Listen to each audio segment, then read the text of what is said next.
Hello everyone, welcome to our YouTube channel that is chemistry Sarathi. जनाब स्वागत है आप सभी का हमारे आज के इस वीडियो में। तो आज हम बात करने वाले हैं आयनिक इक्विलिब्रियम के पीवाईक्यूज की, जो कि अप्रैल अटेम्प्ट 2023 में पूछे गए थे। राइट, आप सभी को पता होना चाहिए कि हम 2022, 2023 एंड 2024 के पीवाईक्यूज करने वाले हैं चैप्टर वाइज स्ट्रक्चर्ड फॉर्मेट में। तो जनाब चैनल को अभी इसी वक्त सब्सक्राइब कर लेना है ताकि ऐसा क्वालिटी कंटेंट आपसे आगे भी मिस ना होने पाए। राइट, आप सभी को पता होना चाहिए कि हम आगे आने वाले वक्त में revision series, formula marathon and top PYQs भी लेकर आने वाले हैं। राइट, और जनाब यहाँ पर देखिए क्या लिखा हुआ है, कृष्णा.patel.70। ये क्या है जनाब? इंस्टा आईडी है, आप चाहें तो वहां पर फॉलो कर सकते हैं। यस, कुछ जानना है, कुछ पूछना है, कुछ बताना है तो जनाब इस तरीके से आप हमसे जुड़ सकते हैं। राइट, चलिए फिलहाल के लिए हम इस वीडियो को शुरू करते हैं। Question number 1, the titration curve, थोड़ा सा नीचे लिख लेंगे ऐसे, The titration curve of weak acid versus strong base with phenolphthalein as indicator is shown below। ये phenolphthalein आपको दिया हुआ है। राइट, तो जनाब यहाँ पर 4 स्टेटमेंट दिए हुए हैं एंड आपसे वही पूछा गया है कि इसमें से कितने स्टेटमेंट करेक्ट हैं, ये आपको यहाँ पर लिखना पड़ेगा। जनाब बेहद ही शानदार क्वेश्चन है, ग्राफ बेस्ड है तो बहुत ही अच्छे से समझना पड़ेगा। सही है, तो चलिए समझते हैं। तो सबसे पहले तो समझेंगे इंडिकेटर क्या होता है। राइट, इंडिकेटर क्या होता है, इंडिकेटर क्या होता है बताइए, पढ़ा है ना। इंडिकेटर का मतलब है जनाब जो एक वक्त के बाद अपना कलर चेंज कर लेगा। राइट, और सबसे पहले तो हम आपको ये बता दें कि इंडिकेटर या तो वीक एसिड होगा या फिर वीक बेस होगा, वीक एसिड या फिर वीक बेस। और इसका काम क्या है, ये जनाब एक वक्त के बाद मतलब एक फिक्स्ड पीएच पर अपना कलर चेंज कर लेगा। तो आप समझ जाएंगे, यानी कि एसिड बेस इंडिकेटर, तो आप निश्चित तौर पर समझ पाएंगे कि एसिड है या बेस है, क्योंकि जनाब कलर तो चेंज करेगा ना। राइट, इतना कुछ पता है, ग्रेट। फिनॉल्फ्थलीन का जिक्र किया गया है यहाँ पर, फिनॉल्फ्थलीन। ओहो, फिनॉल्फ्थलीन क्या होता है, चलिए यहाँ पर हम लिखते हैं फिनॉल्फ्थलीन, THALEIN। फिनॉल्फ्थलीन क्या होता है, वीक एसिड बोलेंगे हम इसको। राइट, फिनॉल्फ्थलीन क्या होता है, वीक एसिड। और वीक बेस के बारे में अगर थोड़ा बताना चाहें तो जनाब एक वीक बेस होता है, क्या होता है, मिथाइल ऑरेंज। ये जनाब होता है वीक बेस। अगर कहीं पर भी आपको वीक एसिड वगैरह लिखा हुआ मिल रहा है तो जनाब वो गलत है। क्यों इतने कॉन्फिडेंस के साथ हम बोल रहे हैं, क्योंकि जनाब ये एनसीईआरटी में लिखा हुआ है कि मिथाइल ऑरेंज वीक बेस है। अब जनाब जो एनसीईआरटी बोलेगी ना वही हम भी बोलेंगे और वही आपको भी सुनना पड़ेगा, वही मानना भी पड़ेगा। बाकी चीज़ों पर बिल्कुल भी इंपॉर्टेंस नहीं देनी है, पूरी तरीके से आपको एनसीईआरटी पर ही फोकस रहना है। जो एनसीईआरटी बोल रही है वही हम मानेंगे एंड वही जनाब JEE एग्जाम भी मानने वाला है। ग्रेट, मिथाइल ऑरेंज क्या है, वीक बेस है। ओके ओके ओके जनाब, यहाँ पर फिनॉल्फ्थलीन को क्या बोला जा सकता है, HPH बोला जा सकता है। यस, तो फिनॉल्फ्थलीन को HPH बोला जा सकता है। तो जनाब यहाँ पर थोड़ा सा हम आपको एक्सप्लेन करते हैं। HPH ये जनाब किस तरीके से डिसोसिएट होने वाला है, H+ एंड PH- में डिसोसिएट हो जाने वाला है।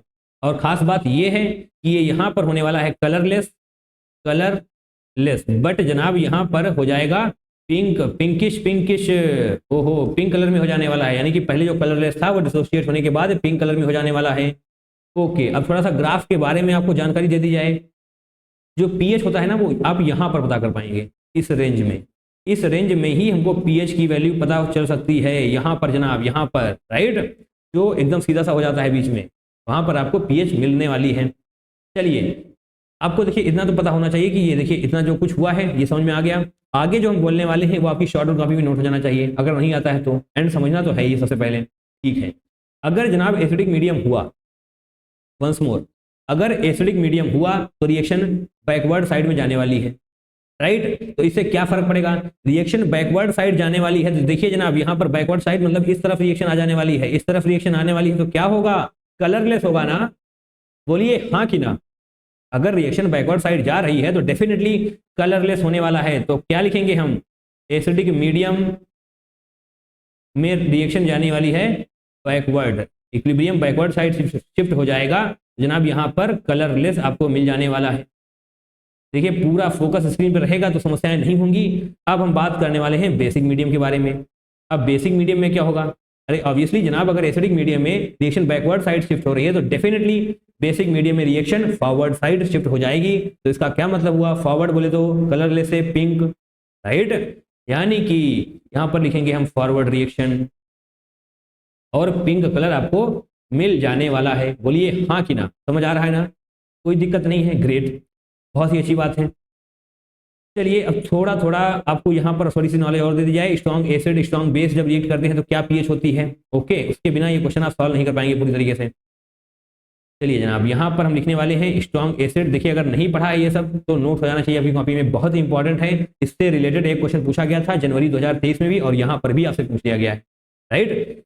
तो चलिए, स्ट्रॉन्ग एसिड स्ट्रॉन्ग बेस के साथ अगर है तो पीएच जाने वाली है जनाब 4 से 10 तक। स्ट्रॉन्ग एसिड नहीं स्ट्रॉन्ग बेस ये बनानी के, यानी कि यहाँ पर हो जाने वाला है week acid with strong base, pH हो जाएगी जनाब इसकी 7 से 11। अब वीक एसिड हो चुका है तो यहाँ पर स्ट्रॉन्ग, यानी कि strong acid plus weak base हो जाना चाहिए, तो इसकी पीएच जनाब जाने वाली है 4 to 7। इसे आप याद कर सकते हैं 4 से 7, राइट। अब अगर होगा weak acid plus weak base तो यहाँ पर कुछ भी परफेक्ट नहीं होता है, यानी कि नो सुइटेबल इंडिकेटर आप लिखेंगे, नो सुइटेबल इंडिकेटर, राइट। चलिए चलिए चलिए जनाब, सारे कॉन्सेप्ट आपके क्रिस्टल क्लियर कर दिए गए हैं। अब फटाफट से लाइनों को पढ़ना शुरू करिए, आप निश्चित तौर पर इस क्वेश्चन को क्रैक कर रहे होंगे। पढ़िए, ए स्टेटमेंट को पढ़ते हैं। It can be used as an indicator for the titration of weak acid with weak base. क्या लिखा हुआ है? Titration of weak acid with base, weak acid with weak base. क्या बताया मैंने अभी? Weak acid with weak base जनाब no suitable indicator. यहाँ पर कुछ भी टाइट्रेशन से रिलेटेड आप नहीं पता कर पाएंगे, यानी कि ये स्टेटमेंट गलत हो चुका है। Week acid with weak base अगर है तो कुछ हासिल नहीं होने वाला आपको। यहाँ पर आते हैं, बी को पढ़ते हैं। It begins to change colour at pH equal to 8.4। यहाँ पर जो कुछ बताया जा रहा है ना, फिनोल्फथालीन के बारे में बताया जा रहा है। दिखाई दे रहा है आपको? दिखाई देना चाहिए। It begins to change colour at pH equal to 8.4। तो जनाब इसके लिए थोड़ा सा फार्मूला का यूज करना पड़ेगा, तभी तो आप इस चीज को निकाल पाएंगे। तो फार्मूला का यूज करना पड़ेगा। देखिए इसको आपने नोट कर लिया होगा, नोट कर लिया ना? नोट कर लीजिए, फिलहाल हम इसको रफ करने वाले हैं, राइट, क्योंकि फार्मूले का यूज करे बिना तो आप उस चीज को निकाल ही नहीं सकते। ओके जनाब, ओके ओके ओके। तो यस, फटाफट से फॉर्मूला लिख लेते हैं। P H equal to P K indicator, right, P K indicator लिखेंगे हम, और प्लस लॉग। अब हम कंसंट्रेशन लिखने वाले हैं पीएच निगेटिव, क्योंकि फिनोल्फथालीन पूछा गया तो pH negative divide by concentration of HPH. तो concentration of pH negative divided by concentration of HPH. अब जनाब बताइए इनकी कंसंट्रेशन बराबर होगी कि नहीं होगी? स्टोइचियोमेट्रिक कोफिशिएंट यहाँ पर भी 1 है, यहाँ पर भी 1 है, यानी कि जो भी होगा इक्वल अमाउंट में होने वाला है, यानी कि इसको आप यहाँ से कैंसिल आउट कर सकते हैं। जो भी वैल्यू आएगी सेम ही आएगी, एंड यस उसको कैंसिल आउट किया जा सकता है। यस, किया जा सकता है अगर कैंसिल आउट। तो जनाब क्या दिक्कत है? PH equal to P K indicator, आपको पी के इंडिकेटर यानी कि ये के फिनोल्फथालीन बताया गया ना, यही तो है इंडिकेटर, यानी कि इसकी वैल्यू क्या आ जाने वाली है? पीएच की वैल्यू क्या आ जाने वाली है जनाब? ध्यान से देखेंगे, 4 × 10⁻⁻10, 4 × 10⁻10। सही बोला मैंने? Yes, right. अब जनाब पी के इंडिकेटर भी तो आपको लिखना पड़ेगा, तो that means minus P K indicator, ऐसे लिख देते हैं, पी के इंडिकेटर यहाँ पर लिखेंगे हम, P K indicator equal to जनाब यहाँ पर माइनस लॉग हो जाने वाला है। फॉर्मूले याद होंगे तो समस्याएं बिल्कुल नहीं होंगी, अदरवाइज दिक्कत में रहेंगे आप। माइनस लॉग और ये लिखना पड़ेगा के इंडिकेटर, तो जनाब माइनस लॉग के इंटू 10⁻−10 हो जाने वाला है। सही है? सही होना चाहिए। इसको थोड़ा सा हम आगे करेंगे, पेन चेंज कर दिया जाएगा यहाँ से। तो जनाब इसको आप सॉल्व कर सकते हैं। तो जनाब इसको सॉल्व करने के बाद आने वाला है माइनस माइनस प्लस हो जाएगा, तो 9.4 आ जाने वाला है। सही है, 9.4 आ जाएगा। यस, 9.4 आ जाएगा। तो डेफिनेटली देखिए यहाँ पर आपको क्या पूछना है? It begins to change colour at pH equal to 8.4। यहाँ पर आप -1 करिए इसमें, तो क्या आएगा? 8.4 प्लस 1 करिए तो क्या आएगा? 10.4। इसके बीच में जनाब कलरिंग बदलेगी, कलर चेंज होगा, यानी कि 8.4 10.4 है क्या? बिल्कुल है। It begins to change colour at pH equal to 8.4, that means ये स्टेटमेंट बिल्कुल सही है जनाब, कोई भी गलती यहाँ पर नहीं है। बहुत अच्छी बात है। नेक्स्ट पढ़िए, सी ऑप्शन को पढ़िए। It is a weak organic base. नहीं जनाब, वीक ऑर्गेनिक बेस नहीं, वीक ऑर्गेनिक एसिड होता है, मैंने पहले बता दिया था। भले ही यहाँ पर रफ कर दिया गया हो, बट आपको पता तो होना चाहिए वीक ऑर्गेनिक बेस क्या होता है। मिथाइल ऑरेंज, मैंने अभी भी थोड़ी देर पहले बताया है। तो ऑप्शन नंबर सी गलत हो जाएगा, सॉरी स्टेटमेंट सी गलत हो जाएगा। अब डी को पढ़ते हैं। It is colourless in basic acidic medium. जनाब एसिडिक मीडियम में ये कलरलेस होगा। देखिए क्या बताया मैंने, एसिडिक मीडियम में रिएक्शन बैकवर्ड साइड शिफ्ट हो जाएगी, दैट मीन्स ये कलरलेस हो जाने वाला है, दैट मीन्स ये वाली स्टेटमेंट सही है। तो जनाब बी और डी सही हैं। तो आपसे पूछा गया था कितने स्टेटमेंट सही हैं, तो यहाँ पर आप लिख देंगे 2 स्टेटमेंट्स आर करेक्ट। सही है? समझ आ रहा है ना जनाब? सारे कॉन्सेप्ट्स क्रिस्टल क्लियर हो रहे हैं या नहीं? बताइएगा जरूर, कमेंट कर देना है। वीडियो को लाइक तो करना ही करना है। सही है। ओके जनाब, सब कुछ सही है, तो आगे बढ़ेंगे हम। क्वेश्चन नंबर 2 को करने वाले हैं। क्वेश्चन नंबर 2 क्या है? Given below are two statements. Statement 1, methyl orange is a weak acid. Methyl orange या वीक एसिड नहीं जनाब, ये स्टेटमेंट गलत हो जाएगा यहीं पर, क्योंकि अभी अभी थोड़ी देर पहले हम बता कर आ रहे हैं आपको methyl orange is a weak base. तो अगर किसी क्वेश्चन में आपको थोड़ी सी एक्स्ट्रा इन्फॉर्मेशन दी जा रही है तो जनाब उसको दिल से लेना है, राइट, उसको नोट कर लेना है, उसको समझ में आना चाहिए, क्योंकि जनाब जो फालतू में नहीं बताया जाएगा कुछ भी, वहां पर अगर आपने वीक बेस ना समझा होता मिथाइल ऑरेंज को तो डेफिनेटली इसको आप गलत कर सकते थे, बट आपने वहां पर समझा था, तो डेफिनेटली स्टेटमेंट 1 गलत हो जाएगा। Methyl orange is a weak acid. Now statement 2, the benzenoid form of methyl orange is more intense deeply. ओहो, इसके लिए तो जनाब थोड़ी सी स्पेस चाहिए हमको। यस जनाब, स्पेस मिलेगी भी, इसको हम क्लियर कर लेते हैं, फिर वापस से आते हैं। तो ये जनाब स्टेटमेंट 1 तो आपका गलत हो चुका है, बट स्टेटमेंट 2 सही कैसे होगा या गलत कैसे होगा ये हम बताते हैं यहाँ पर। पढ़िए, the benzenoid form of methyl orange is more intense deeply coloured than the quinonoid form. तो ये जनाब क्विनोनॉइड एंड बेंजोनॉइड क्या है, चलिए थोड़ा थोड़ा आपको एक्सप्लेन कर दिया जाता है। इन एसिडिक मीडियम, ये जो भी बताने वाले हैं हम किसके बारे में बताने वाले हैं? मिथाइल ऑरेंज के बारे में। तो जनाब अपनी शॉर्ट नोट कॉपी को ओपन करिए, पेन उठाइए और लिखना शुरू करिए। हम थोड़ा शॉर्ट में लिखेंगे, बट आपको जिस तरीके से समझ में आता है उस तरीके से लिखिए। इन एसिडिक मीडियम बोले तो एसिडिक मीडियम में क्या होने वाला जनाब, ध्यान से सुनिएगा। एसिडिक मीडियम में मिथाइल ऑरेंज क्विनोनॉइड फॉर्म में एग्जिस्ट करता है, और वो कैसा होता है जनाब, यहाँ पर हम लिखने वाले हैं एसिडिक मीडियम क्विनोनॉइड फॉर्म, सही है, इस तरीके से एग्जिस्ट करता है, और ये जनाब होता है रेड इन कलर। ठीक है, यहाँ पर फिलहाल हम सिर्फ और सिर्फ रेड लिख रहे हैं, तो आपको लिख लेना है in acidic medium methyl orange exist in quinonoid form which is red in colour. सही है, ये लाइन लिख सकते हैं आप, बिल्कुल लिख सकते हैं। अब बात करते वाले हैं हम इन बेसिक मीडियम या फिर इन एल्कलाइन मीडियम। चलिए इन बेसिक मीडियम हम लिख लेते हैं। बेसिक मीडियम में क्या होने वाला है, जो यहाँ पर लिखा हुआ है, बेंजेनॉइड फॉर्म में एग्जिस्ट करेगा, बेंजेनॉइड फॉर्म में एग्जिस्ट करेगा, राइट। ओहो, इस फॉर्म लिखना है बोले तो एफ लिखना है। और जनाब ये किस कलर का होता है, ये होता है येलो कलर का। अब जनाब आप ही बताइए, रेड ज़्यादा इंटेंस होता है या फिर येलो? ऑब्वियसली रेड ज़्यादा इंटेंस होता है। तो यहाँ पर क्या लिखा हुआ है, benzenoid form of methyl orange is more intense. तो जनाब बेंजेनॉइड फॉर्म किस रंग का होता है, येलो। तो येलो वाला मोर इंटेंस नहीं होगा, रेड वाला मोर इंटेंस होगा। तो जनाब यहाँ पर होना चाहिए था क्विनोनॉइड फॉर्म वाला मोर इंटेंस, मोर इंटेंस नहीं, बेंजेनॉइड मोर इंटेंस नहीं, बल्कि क्विनोनॉइड मोर इंटेंस होता है, इसलिए वाला स्टेटमेंट भी गलत हो जाएगा जनाब, राइट। तो स्टेटमेंट दोनों ही गलत हो चुके हैं, तो both statement 1 and 2 are incorrect, that means option number 1 is going to be the correct one. सही है ना? यस जनाब, यस। इन चीज़ों के बारे में जब तक पता नहीं होगा तो दिक्कतें रहेंगी। एंड यस, आप इनका स्ट्रक्चर देखना चाहते हैं जनाब, देख सकते हैं। बाकी स्ट्रक्चर्स उतने ज़्यादा इंपॉर्टेंट नहीं होते हैं, बट यस ये आप सभी को पता होना चाहिए मिथाइल ऑरेंज के बारे में। मूविंग फॉरवर्ड, चलिए आगे बढ़ेंगे। अब हम क्वेश्चन नंबर 3 करने वाले हैं जनाब। The solubility product is be of BaSO4 is this at 298 kelvin. The solubility of BaSO4 0.1 molar K2SO4 aqueous solution is given molar mass. Okay, तो आपको यहाँ पर सॉल्युबिलिटी प्रोडक्ट BaSO4 का बताया गया है एंड पूछा गया है BaSO4 का solubility product in K2SO4 solution. सही है ना?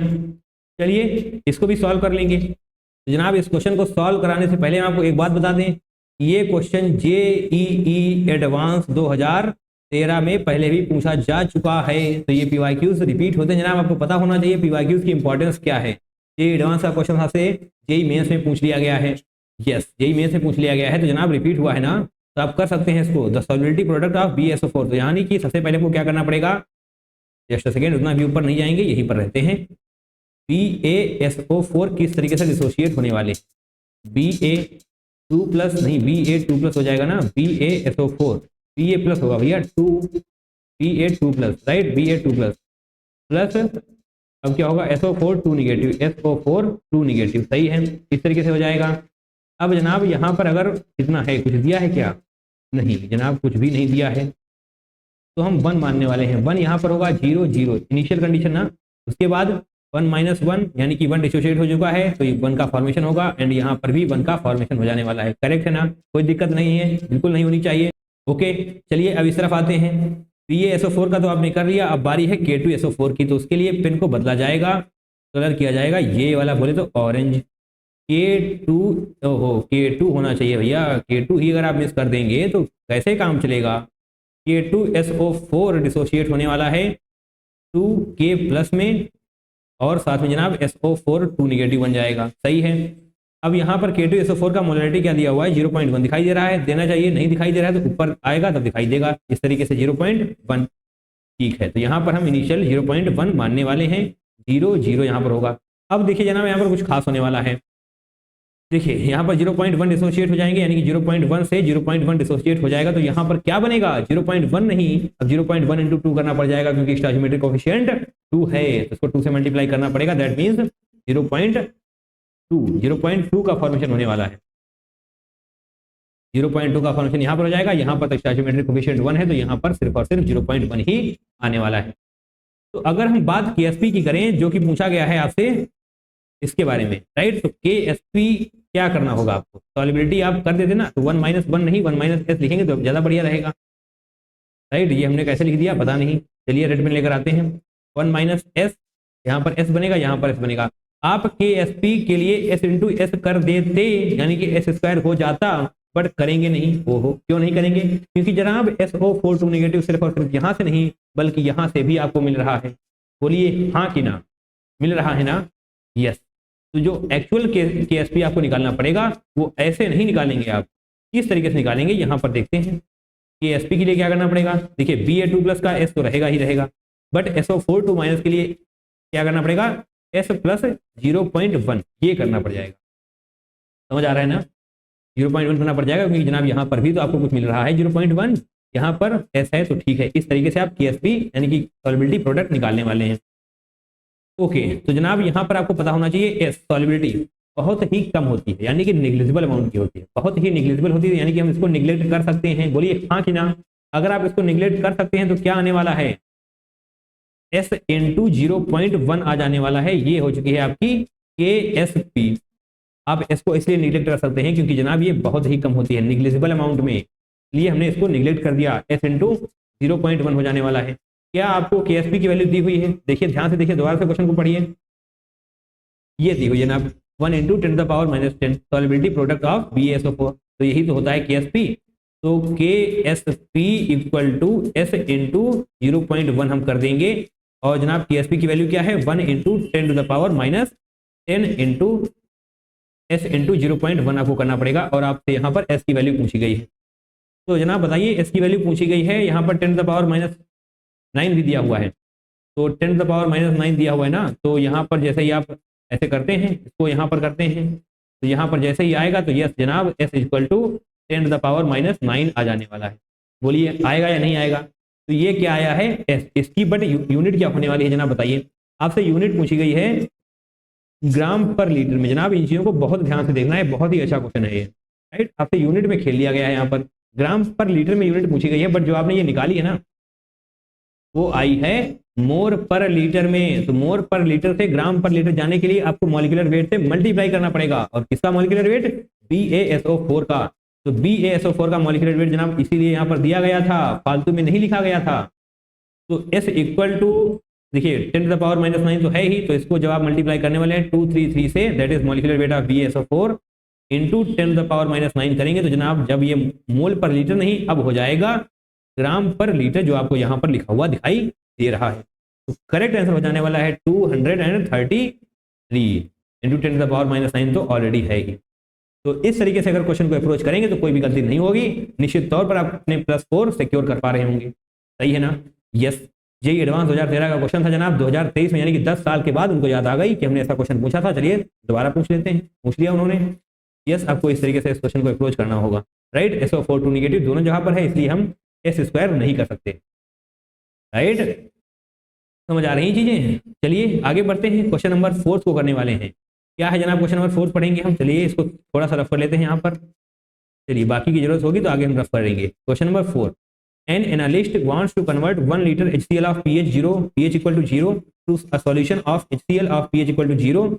The volume of water needed to do this dilution is, यानी कि 1 लीटर सॉल्यूशन 1 लीटर HCl है, उसकी pH क्या है 1, तो वही आपको कन्वर्ट करना है pH = 2 में। जनाब बताइए आप कैसे करेंगे। तो चलिए जनाब इसको थोड़ा सा रफ करेंगे, एंड यस क्वेश्चन नंबर, चलिए रफ नहीं करेंगे, नीचे समझ लेते हैं इसको, ठीक है। क्वेश्चन नंबर 4 लिखा हुआ है, तो क्वेश्चन नंबर 4 क्या है, ध्यान से देखेंगे। यहाँ पर HCl है 1 लीटर, 1 लीटर HCl है जिसकी pH है जनाब = 1। इसको हमें कन्वर्ट करना है pH इक्वल टू 2 में, और ऑब्वियसली ये HCl तो रहेगा ही रहेगा। तो जनाब यहाँ पर बताएंगे हम H+ यानी कि कंसंट्रेशन ऑफ H+ यहाँ पर कितनी है 10⁻⁻1, pH इक्वल टू 1 है ना, यस। और यहाँ पर H+ की कंसंट्रेशन कितनी है, H+ की कंसंट्रेशन यहाँ पर है जनाब 10⁻⁻2 क्योंकि pH इक्वल टू 2 है, सही है ना, यस जनाब यस, बहुत ही अच्छी बात है। अब फॉर्मूला कौन सा यूज होगा, M1V1 equal to M2V2, M1V1 equal to M2V2। जनाब आप कंसंट्रेशन चेंज कर रहे हैं यानी कि वॉल्यूम भी चेंज हो जाएगा, होगा या नहीं होगा, बिल्कुल होगा। M1 concentration of HCl pH equal to 1 में क्या होने वाला है, देखिए जनाब 10⁻⁻1 लिखा हुआ है ना, और यहाँ पर V1 दिया हुआ है आपको, दैट इज 1 लीटर यानी कि 1000 ml हम लिखने वाले हैं, राइट। यहाँ पर M2 मोलैरिटी यानी कि कंसंट्रेशन 10⁻⁻2 है ना, 10⁻⁻2 and yes here it is V2 हम यहाँ से निकाल लेंगे, सही है, V2 आप निकाल लेंगे यहाँ से। तो जनाब कैसे V2 निकलेगा, V2 जनाब आ जाने वाला है, इसको इधर लेकर जाएंगे यानी कि 10,000 यानी कि जनाब 10,000 ml आ जाने वाला है V2।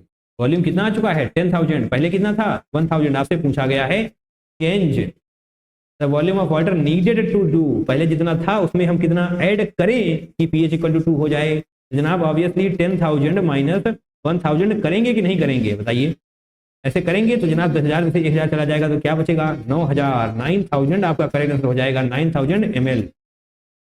ml में पूछा गया है ना, यस ml में पूछा गया है तो हमें 9,000 लिखना पड़ जाएगा यहाँ पर, अगर लीटर में पूछा गया होता तो हम सिर्फ और सिर्फ 9 लिख देते, करेक्ट।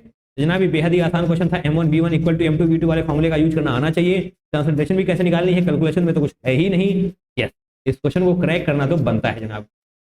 चलिए अब हम आगे बढ़ेंगे, क्वेश्चन नंबर 6 को पढ़ने वाले हैं।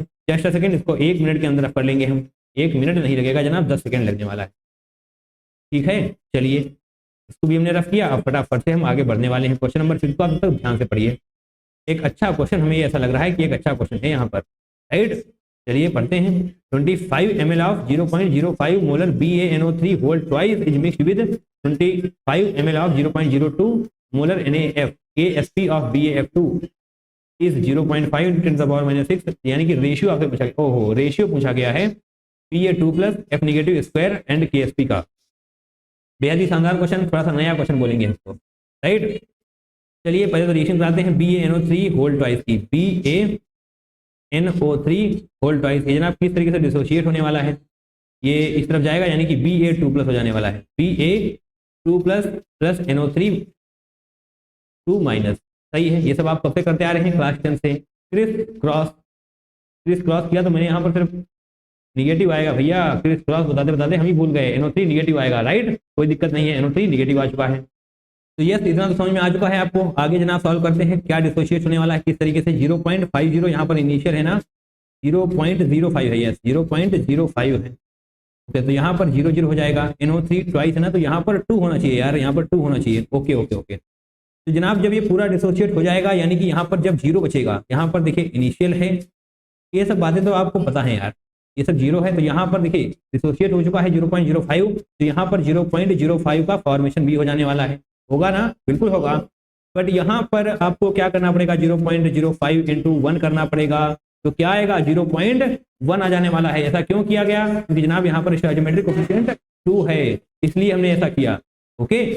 पर जनाब ये जो कुछ भी आपने निकाला है ना 0.05 Ba2 प्लस का, फिर 0.1, हालांकि ये सब करने की जरूरत नहीं थी क्योंकि आपसे यहाँ पर क्या पूछा गया है Ba2 प्लस का, F नेगेटिव का एंड KSP का, तो इसको सॉल्व कर दिया, अच्छी बात है, समझ में आना चाहिए आपको। बट इसको सॉल्व करना है, मेन है ये जनाब, ये जो निकाला है आपने ना वो 25 ml का है, बट आपसे पूछा गया है 50 ml का, कैसे 50 ml यहाँ पर लिखा हुआ दिखाई दे जाएगा आपको, 50 ml यहाँ पर दिखाई दे जाएगा, बोलिए हाँ कि ना, दिखाई दे रहा है ना। इस क्या लिखा हुआ है, मिक्स्ड विद, मिक्स करने के बाद अगर 25 ml यहाँ पर है, 25 यहाँ पर है, तो मिक्स करने के बाद क्या हो जाएगा 50 ml, यस जनाब। तो M1V1 इक्वल टू M2V2 का फॉर्मूला हम यूज करेंगे। तो M1 की कंसंट्रेशन क्या है जनाब 0.05, हम Ba2 प्लस की बात कर रहे हैं क्योंकि यहाँ पर Ba2 प्लस ही हमसे पूछा जाएगा, तो यहाँ पर क्या होने वाला है 0.05 इंटू वॉल्यूम क्या है 25, P1 की बात करेंगे हम यहाँ पर। अब सेकेंड केस में हमको M2 चाहिए, यानी कि जब वॉल्यूम 50 हो चुका है, तो M2 की वैल्यू क्या होने वाली है, 25 से ये चला जाएगा 2, 0.05 डिवाइड बाई 2 क्या आने वाला है 0.025, सही है ना, ये जनाब 0.025 आने वाला है। ये हो चुकी है M2 यानी कि कंसंट्रेशन ऑफ Ba2 प्लस जब 50 ml हो चुका है। इसी तरीके से आपको निकालना पड़ेगा किसका, यहाँ पर क्या है F नेगेटिव है, यानी कि NaF, NaF वाले केस में भी सब कुछ इसी तरीके से करना पड़ेगा। चलिए हम थोड़ा थोड़ा बता देते हैं। NaF किस में टूटेगा? Na प्लस F निगेटिव में टूटेगा। यहाँ पर क्या है? 0.02 है, यहाँ पर 0.02, इस केस में 0 होने वाला है, फिर डिसोशिएट हो गए, ये 0 हो जाएगा, तो ये 0.02 बन जाने वाला है और ये भी 0.02 बन जाएगा, क्योंकि जनाब तीनों में स्टोइचियोमेट्रिक कोफिशिएंट 1 है। क्लियर है ना? यस। आपको क्या निकालना है? F निगेटिव का, और स्क्वायर करना है इसको। बहुत ध्यान से देखना है इन सब चीजों को। चलिए स्क्वायर करना है। KSP की वैल्यू आपको दी गई होगी, दी गई है ना? यस, ये रही KSP की वैल्यू। तो आप अपने क्वेश्चन को क्रैक करने के बेहद करीब हैं। तो जिस तरीके से आपने यहाँ पर सब कुछ किया ना, उसी तरीके से यहाँ पर कर लेंगे। कैसे? M1 V1 equal to M2 V2। M1 क्या है जनाब? 0.02। F निगेटिव की बात करें हैं 0.02 और V1 क्या है? 25। इनिशियल कंडीशन का वैल्यू 25, और यहाँ पर M2 और जनाब वॉल्यूम तो 50 हो ही चुका है। 25 यहाँ पर 2 हो जाएगा, 2 जनाब यहाँ पर आने वाला है। दैट मीन्स M2 की वैल्यू होने वाली है 0.01। यहाँ पर M2 की वैल्यू 0.025 आई है, यहाँ पर M2 की वैल्यू 0.01 आई है। क्लियर हो रही है बातें? यस। अब आप अपने क्वेश्चन को क्रैक करने के बेहद करीब हैं, बेहद करीब है ना? तो चलिए यहाँ पर लिख लेते हैं। चलिए ऊपर लिख लेंगे, क्योंकि देख देख कर लिखने में थोड़ी सी आसानी रहने वाली है। चीजें क्लियर हो रही है ना? कैसे करना है, कैसे नहीं करना है, ये सब कुछ पता होना चाहिए आपको। चलिए जो पूछा गया है उसको थोड़ा सा सजाकर लिखने वाले हैं हम। सजाकर बोले तो सही तरीके से। देखिए ध्यान से एक बार फिर से आपको देख लेना है। Ratio of Ba2 plus F negative का स्क्वायर होगा जनाब कंसंट्रेशन ऑफ Ba2 प्लस, तो एज इट इज रहने वाला है, but concentration of F negative पर स्क्वायर लगेगा, एंड KSP बोले तो ये अपॉन में जाने वाला है। समझ आ रहा है ना? यस। आपसे क्या पूछा गया है जनाब? Ba2 प्लस की कंसंट्रेशन एज इट इज रहनी चाहिए, और साथ में जनाब क्या होना चाहिए? F निगेटिव, यानी कि F निगेटिव की कंसंट्रेशन उस पर स्क्वायर होना चाहिए, एंड नीचे होना चाहिए KSP। इस पर तो स्क्वायर वगैरह नहीं है, नहीं है जनाब, नहीं है। अब इसको हम वैल्यूज में पुट करने वाले हैं। तो जनाब 0.025 किसकी है? Ba2 प्लस की, तो 0.025 एज इट इज लिख देना है। F निगेटिव का हम स्क्वायर करेंगे, तो F निगेटिव पर क्या है? 0.01, यानी कि इसको हम लिखने वाले हैं 0.01 इंटू 0.01 डिवाइडेड बाई KSP होगा। KSP यहाँ पर लिखा हुआ है, ध्यान से देखना है। अगर हम दिखाई नहीं दे रहा तो हम जूम करने वाले हैं।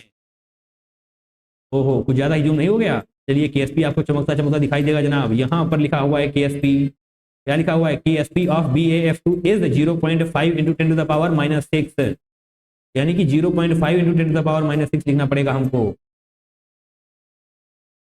आई थिंक थोड़ा ज्यादा छोटा हो गया। यस, थोड़ा सा और बनता है, नहीं ठीक है। क्या लिखना पड़ेगा हमको? 0.5 इंटू 10 टू द पावर -6। अब ये 10 टू द पावर को आप कैसे मैनेज करेंगे? यहाँ पर पेन को बदल लिया जाएगा, येलो कर लिया जाएगा। देखिए ना, बहुत ध्यान से देखना है। इस पॉइंट को आप हटाएंगे, नीचे 100 आएगा। इस पॉइंट को आप हटाएंगे, नीचे 100 आएगा। बिल्कुल आएगा ना? यस। इस पॉइंट को आप हटाएंगे, इस पॉइंट को भी हटाएंगे, तब भी नीचे 100 ही आने वाला है। अब ये सब मैंने कैसे कर दिया? यहाँ पर देखिए, यहाँ पर पॉइंट है 3 डिजिट के बाद, यहाँ पर पॉइंट है 1 डिजिट के बाद, तो 3 - 1 यानी कि 2 डिजिट के बाद पॉइंट होना चाहिए। यस, होना चाहिए, बोले तो 100 होना चाहिए नीचे, क्योंकि 2 डिजिट के बाद पॉइंट यहाँ पर होना चाहिए। तो आप यहाँ से पॉइंट हटाएंगे तो नीचे 100 आ जाने वाला है। तो 2 0 यहाँ पर, 2 यहाँ पर, 2 यहाँ पर, बोले तो 10 टू द पावर 6 है, और ये तीनों मिलकर के इसको उड़ा देंगे। करेंगे ना? तो 25/5 बोले तो सिर्फ और सिर्फ 5 आपका करेक्ट आंसर मिल जाने वाला है। देखिए जनाब 5 लिख सकते हैं ना आप यहाँ पर? यस, यहाँ पर 5 लिखा जा सकता है, और यही है आपका करेक्ट आंसर। बोलिए हाँ कि ना? समझ में आ रही ना चीजें? ऐसा कुछ भी नहीं है जो आपको दिक्कत करेगा। और यस, यहाँ पर जनाब थोड़ा सा अगर आप पढ़ लेंगे, थोड़ी सी भी प्रैक्टिस होगी, तो यस डेफिनेटली इस क्वेश्चन को आप 2 से 3 मिनट के अंदर क्रैक कर सकते हैं। एंड बिलीव मी, अगर आयनिक इक्विलिब्रियम के क्वेश्चन आप क्रैक कर रहे हैं ना, तो आप कंपटीशन से आगे जा रहे हैं। ओके, चलिए इसको फटाफट से रफ करके वापस आते हैं। फिर हम क्वेश्चन नंबर 6 और 7 को करने के बाद इस सेशन को वाइंड अप करने वाले हैं। ओके, तो चलिए हम क्वेश्चन नंबर 6 करने वाले हैं। बहुत ध्यान से जनाब इसको भी देखना है। क्वेश्चन नंबर 6 कब पूछा गया था? 30 अप्रैल शिफ्ट 2 में पूछा गया था। Okay, 20 ml of 0.5 molar NaOH is added to 50 ml of 0.1 molar acidic acid, बोले तो CH3COOH, the pH of the resulting solution। तो आपसे pH पूछ लिया गया है। चलिए जनाब pH पूछा गया तो बताएंगे भी हम कैसे। NaOH जनाब जब रिएक्ट करने वाला है CH3COOH के साथ, तो क्या बनेगा? क्या बनेगा जनाब बताइए? CH3COONA बनेगा ना? CH3 ओहो, H जनाब एक ही में आ गया है। इसको बढ़िया से बनाएंगे। CH3COONA, ये सॉल्ट बन जाएगा एंड साथ में वाटर तो निकलना ही निकलना है जनाब। सही है, यस, बड़ी अच्छी बात है। अब यहाँ पर लिमिटिंग रिएजेंट क्या होगा जनाब? लिमिटिंग रिएजेंट पता किए बिना तो आप कर ही नहीं पाएंगे, राइट। तो लिमिटिंग रिएजेंट के लिए क्या करना पड़ेगा? मोलैरिटी इनटू वॉल्यूम करना पड़ेगा ना। तो NaOH का मोलैरिटी इनटू वॉल्यूम धीरे लिख लेंगे हम यहाँ पर M/V, राइट। तो मोलैरिटी इनटू वॉल्यूम यानी कि 20 ml इंटू 0.1, 20 ml इंटू 0.1 तो क्या आएगा? 2 आने वाला है। यहाँ पर 50 ml इंटू 0.1, 50 इंटू 50 भैया 50 इंटू 0.1 ये क्या आ जाएगा? 5। तो जनाब बताइए क्या होगा लिमिटिंग रिएजेंट? यही होगा ना? यस, यही होगा लिमिटिंग रिएजेंट।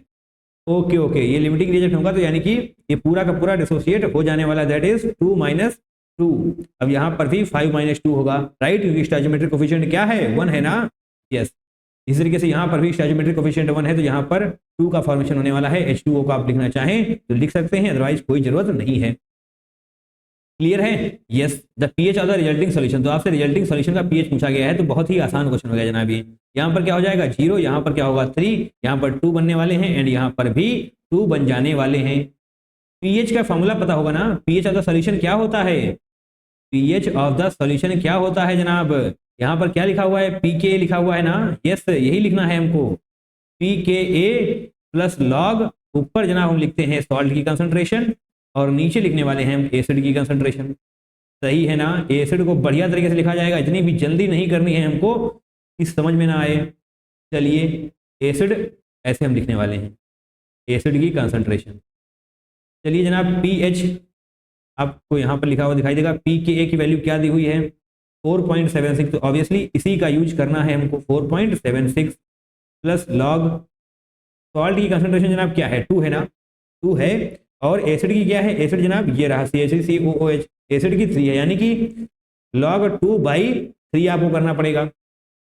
log M/N का फॉर्मूला आता है ना, log M/N क्या होता है? log M - log N होता है ना। तो log 2/3 क्या कर सकते हैं आप? log 2 - log 3 कर सकते हैं ना। यस, और आपको यहाँ पर log की वैल्यू दी हुई है, तो हमें क्या करना है? log 2 - log 3, तो 0.30 - 0.48 आप यहीं पर सॉल्व कर लेंगे तो क्या आएगा? 0.18, वो भी माइनस का, राइट। तो इसको आप यहाँ पर पुट करने वाले हैं, इक्वल टू तो होगा ही होगा 4.76, इसकी वैल्यू क्या आई है? -0.18। तो जनाब निकालिए, सॉल्व करिए इसको। 16 से 8 जाएगा, 8 बचेगा, देन 6 1 5 रहने वाला है, देन 4 3, सही है ना। 3.58 होगा, या फिर यहाँ पर ये 4.58। ओके ओके ओके ओके, 4.58 ही होगा जनाब, बड़ी ही आसानी से आपको यहाँ पर समझ में आ जाएगा। एंड आपसे आंसर किसमें पूछा गया है? 10⁻⁻2 में, दिखाई दिया? यस। तो आप इसको 458 इंटू 10⁻⁻2 भी तो लिख सकते हैं ना। तो यस जनाब, यही होगा, 458 आपका करेक्ट आंसर हो जाने वाला। जनाब बताइए इस क्वेश्चन में ऐसा क्या था जो आपको नहीं समझ आ रहा था? इस वाले फॉर्मूले का यूज आप कई बार कर चुके हैं, इतना टफ फॉर्मूला नहीं है जो कि आपको याद नहीं होगा, और ये सब बचपन से करते आ रहे हैं जनाब। लिमिटिंग रिएजेंट वगैरह कॉन्सेप्ट तो बचपन से पढ़ते आ रहे हैं। बचपन से बोले तो क्लास 11 से, बचपन का मतलब कक्षा 2 नहीं बोला हमने।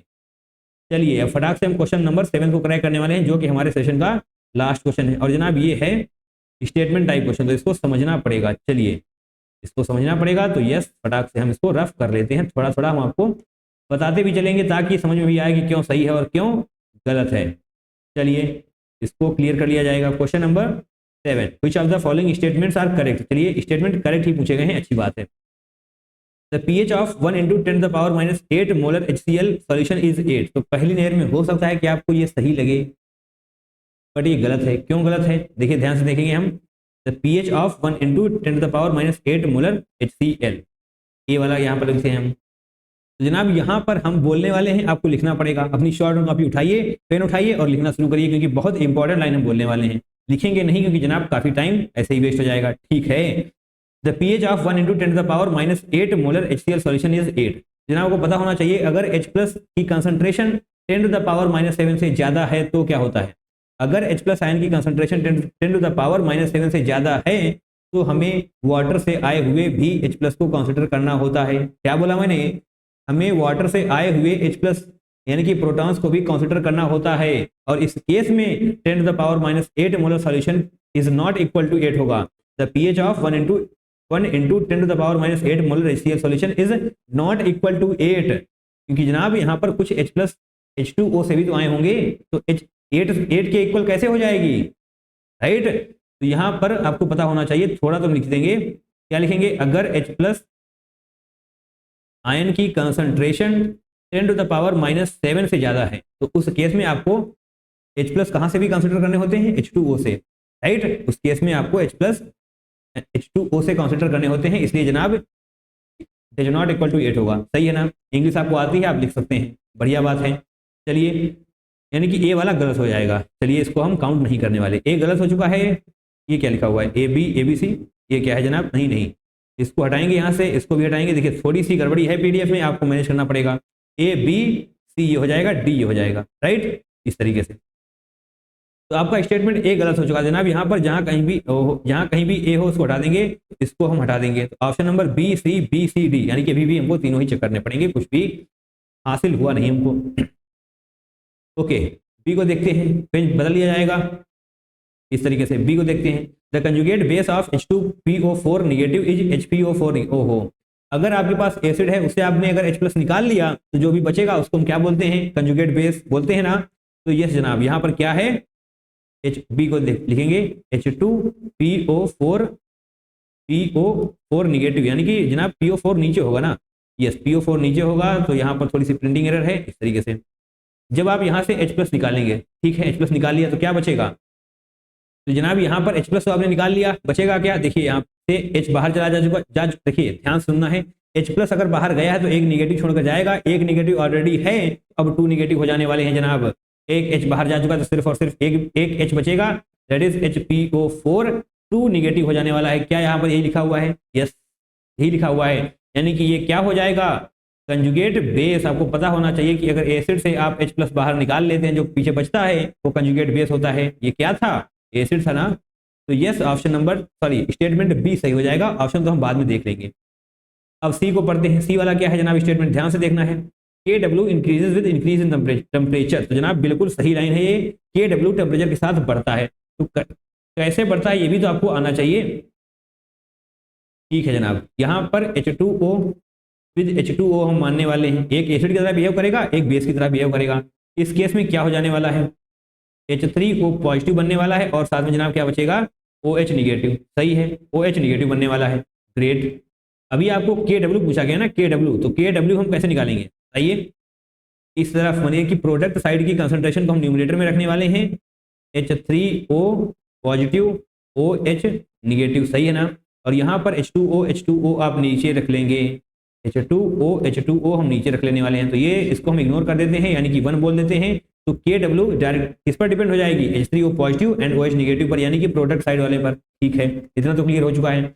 अब जनाब आते हैं, ये जो होता है ना, ये जो मैंने किया, ये होता है एंडोथर्मिक। ओहो, ये एंडोथर्मिक होता है, यस जनाब, ये होता है एंडोथर्मिक। अगर ये एंडोथर्मिक होता है तो क्या आपको कुछ याद आ रहा है, ली चैटलियर प्रिंसिपल याद आना चाहिए, जो आपने केमिकल इक्विलिब्रियम में पढ़ा है। क्या होता है जनाब, एंडोथर्मिक के केस में अगर टेम्परेचर बढ़ता है तो क्या होता है बताइए, अगर टेम्परेचर बढ़ता है तो रिएक्शन कहाँ जाती है, फॉरवर्ड साइड। टेम्परेचर बढ़ने के केस में रिएक्शन फॉरवर्ड साइड जाने वाली है, फॉरवर्ड रिएक्शन होगी। अब रिएक्शन अगर फॉरवर्ड होगी तो जो हमने ये आयंस बनाए हैं वो और बेहतरीन तरीके से बनेंगे। अगर ये आयंस और बेहतरीन तरीके से बनेंगे तो न्यूमरेटर बढ़ेगा ना। अगर न्यूमरेटर बढ़ेगा तो बताइए जनाब, बताइए KW बढ़ेगा या नहीं बढ़ेगा, बताइए, बढ़ेगा ना, यस KW बढ़ेगा, यानी कि option number C, statement C सही हो चुका है। KW increases with increase in temperature, सही है ना, यस। एंडोथर्मिक अगर है तो टेम्परेचर बढ़ाने के साथ साथ फॉरवर्ड रिएक्शन होती है, फॉरवर्ड रिएक्शन प्रीफर करने वाली है इस चीज को। कॉन्सेप्ट क्रिस्टल क्लियर हो रहे हैं तो बहुत ही अच्छी बात है। अब हम स्टेटमेंट डी को देखने वाले हैं। चलिए, रफ करने की कोई जरूरत नहीं है, नीचे स्पेस है, तो स्टेटमेंट डी हम यहीं पर करने वाले हैं। क्या है, when a solution of a weak monoprotic acid is titrated against a strong base at half neutralization point, pH is equal to half pKa। अभी आपको लग रहा होगा कि हाफ न्यूट्रलाइजेशन, कंप्लीट न्यूट्रलाइजेशन वगैरह क्या होता है, तो जनाब हम देखने वाले हैं हाफ न्यूट्रलाइजेशन, राइट। तो मान लीजिए आपके पास क्या है, weak acid and strong base, weak acid and strong base है, ठीक है। यहां से क्या बनेगा, सॉल्ट। अब कंप्लीट न्यूट्रलाइजेशन क्या होता है, कंप्लीट न्यूट्रलाइजेशन, यहां पर मान लीजिए कितने मोल्स थे, चलिए मान लेते हैं 10 थे, ठीक है। अब कंप्लीट न्यूट्रलाइजेशन का मतलब क्या हुआ, इसको थोड़ा ऊपर करेंगे। कंप्लीट न्यूट्रलाइजेशन का मतलब ये 10 के 10 डिसोसिएट हो जाएं, मतलब 10 से 10 - 10 हो जाने चाहिए। बट हाफ न्यूट्रलाइजेशन के केस में ऐसा नहीं होने वाला। 10 से सिर्फ और सिर्फ 5 डिसोसिएट होंगे, यानी कि अभी भी 5 बचे हुए रहेंगे, यानी कि कंप्लीट न्यूट्रलाइजेशन नहीं हुआ है, अभी भी 5 मोल्स बचे हुए हैं। इसे ही हम बोलते हैं हाफ न्यूट्रलाइजेशन। ठीक है, इतना समझ में आ चुका है। क्या पूछा गया हमसे, पीएच। तो जनाब पीएच क्या होता है बताइए। पीएच इज इक्वल टू, या फिर आपको थोड़ा थोड़ा बता दिया जाए, क्या हमने लिखा था यहाँ पर, week acid with strong base. Okay जनाब, पीएच की वैल्यू आप यहाँ पर भी पढ़कर आए हैं, मैंने रफ कर दिया था क्या, चलिए रफ कर दिया था, कोई दिक्कत नहीं है। PH equal to P K A plus log concentration of salt ऊपर रहता है एंड कंसंट्रेशन ऑफ एसिड नीचे हो जाएगा। बोलिए हाँ कि ना, रहेगा ना, यस। तो बताइए जनाब यहाँ पर क्या होने वाला है। ओके यानी कि जनाब यहाँ पर देखिए जो भी होगा, हाफ न्यूट्रलाइजेशन की बात हो रही थी, यस। तो यहाँ पर जनाब सॉल्ट भी कितने बनने वाले हैं, अगर ये 5 डिसोसिएट हुआ है तो फॉर्मेशन भी तो 5 का होगा, यानी कि कंसंट्रेशन इसकी और इसकी सेम होने वाली है। अगर इसकी कंसंट्रेशन सेम है तो क्या आप इन दोनों को कैंसिल आउट कर सकते हैं, बताइए हाँ कि ना, कर सकते हैं ना। अगर इसको कैंसिल आउट किया जा सकता है तो जनाब बताइए P H equal to P K A हो जाएगा कि नहीं हो जाएगा, क्योंकि log 1 की वैल्यू क्या होती है, 0। तो P H equal to P K A होना चाहिए, बट यहाँ पर क्या लिखा हुआ है, P H equal to half P K A. नहीं, गलत हो चुका है ये। दूसरे पेन से अगर लिखा जाएगा तो आपको दिखाई भी देगा, यस सरी, यस जनाब गलत हो चुका है। ए गलत है, सी गलत है, बी और सी सही है। आपसे क्या पूछा गया था, बी एंड सी। तो बी एंड सी जनाब ये वाला सही हो चुका है। बड़ी खिचपिच हो चुकी है क्योंकि काफी अच्छे से आपको एक्सप्लेन भी किया गया है। ऑप्शन नंबर ए सही हो जाना चाहिए, ऑप्शन नंबर ए सही हो जाना चाहिए। तो यस यहाँ पर ऑप्शन नंबर 1 लिखा है, तो यही जनाब सही होने वाला है। चलिए आपने हमारे साथ बैठकर इस वीडियो को लास्ट तक देखा, इसलिए इसके लिए आप सभी का बहुत बहुत धन्यवाद। अंग्रेजी में बोले तो thank you so much from the bottom of the heart, right. इसी तरीके से आयनिक इक्विलिब्रियम के पीवाईक्यूज प्रैक्टिस करने से जनाब साइड में देखिए आपको प्लेलिस्ट मिलने वाली है, वहां पर क्लिक करिए, चैप्टर वाइज पीडीएफ दी गई है, सॉल्यूशन दिए गए हैं, जनाब जाइए फटाफट से करना शुरू करिए, क्योंकि ये जो चैप्टर है ना वो आपको थोड़ा सा एक्स्ट्रा एज देने वाला है आपके कॉम्पिटिटर से, तो जनाब प्रैक्टिस करनी ही करनी है इसकी, सही है। तो चलिए मिलते हैं दूसरे वीडियो में। That's all for today, till then take care, tata bye bye and I love you all.